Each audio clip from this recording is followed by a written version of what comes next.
నమస్తే అండి, నేను రజా. కొంతమంది మహానుభావులు ఉంటారు, సినిమా పెద్దలు అని చెప్పుకుంటూ ఉంటారు, కానీ కష్టం వస్తే మాత్రం బయటకు రారు. ఆ పెద్దలు ఎవరు, ఏంది కదా అనేది మీకు అందరికి కూడా తెలుసు. ఇప్పుడు విషయం ఏంటంటే, చిరంజీవి గారి ఇంటికి చేరినటువంటి టాలీవుడ్ పంచాయతీ అసలు ఏం చేరింది, ఎవరు చేరినారు, ఏం కథ?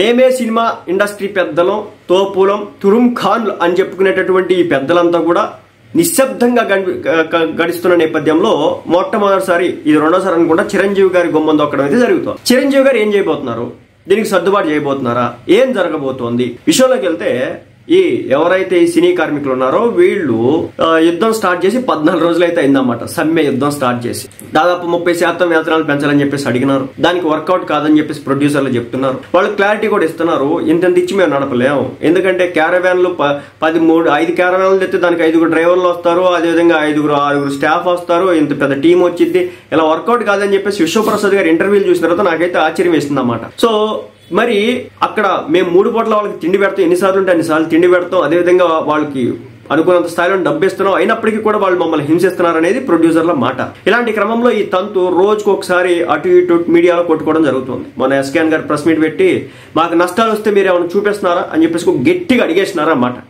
అన్నమాట. అదేవిధంగా సినిమా ఇండస్ట్రీలో ప్రొడ్యూసర్ లేకపోతే అసలు ఈ సినిమా కార్మికులే ఉండరు. కాబట్టి సినిమా ప్రొడ్యూసర్లు కొంచెం నిర్ణయం తీసుకుంటున్నప్పుడు దానికి అనుకూలంగా ఉండాలి, ఎందుకంటే వాళ్ళ మీద డిపెండ్ అవుతున్నారు. వీళ్ళు కాబట్టి ఇంకొకరు చేత చేయించుకుంటారు. ఇప్పుడు కార్ డ్రైవర్ వస్తున్నాడు అండి, ఆయన 3 పూట్ల మేము తిండి ఏం పెట్టం, జస్ట్ ఇన్ని గంటలు ఉంటాడు, వెళ్ళిపోతాడు, నెలకి ఇంత శాలరీని ఇస్తాం. కానీ ఇక్కడ ఇలా కాదే, వచ్చి దించి వస్తారు, కూర్చుంటారు పొద్దున్న సాయంత్రం వరకు, తర్వాత మళ్ళీ తీసుకెళ్తారు, ఆ మధ్య ఆకలి అయితే టోకెన్లు అయితే తింటా ఉంటారు. ఇది అన్నట్టు చెప్తామేం జరుగుతుంది. కాబట్టి కానీ ఇక్కడ ఇంకోటి చెప్పేది ఏంటంటే, మేము కార్మికులు తప్పు పట్టట్లేదు, కార్మికుల గురించి తప్పుగా మాట్లాడట్లేదు. ఎవరైతే మిడిల్ మ్యాన్స్ ఉంటారో, ఈ యూనియన్ నాయకులు ఉంటారో, యూనియన్ వాళ్ళు ఉంటారో, వీళ్ళే తింటున్నారు ఎక్కువగా, ఒక 5 తీసుకొచ్చి 10 లెక్కలు వేసుకుంటారు అని చెప్పేసి మాట్లాడడం జరుగుతుంది. సో ఇలాంటి క్రమంలో ఇద్దరి మధ్య గట్టి యుద్ధం జరుగుతున్న నేపథ్యంలో చిరంజీవి గారి ఇంటికి పంచాయతీ అయితే చేరింది. చిరంజీవి గారు ఈ పంచాయతీ తీరుస్తారా? ఈ రోజు సాయంత్రం, ఆదివారం సాయంత్రం వచ్చేసి చిరంజీవి గారితో నిర్మాతల బృందం అయితే భేటీ కాబోతున్నారు, అంటే మాట్లాడబోతున్నారు. ఇక ఆ తర్వాత సోమవారం వచ్చేసి ఫెడరేషన్ నాయకులు ఎవరైతే ఉన్నారో, ఈ ఫెడరేషన్ నాయకులు అంటే కనుక ఈ కార్మికులకు సంబంధించినటువంటి యూనియన్ నాయకులు అన్నమాట,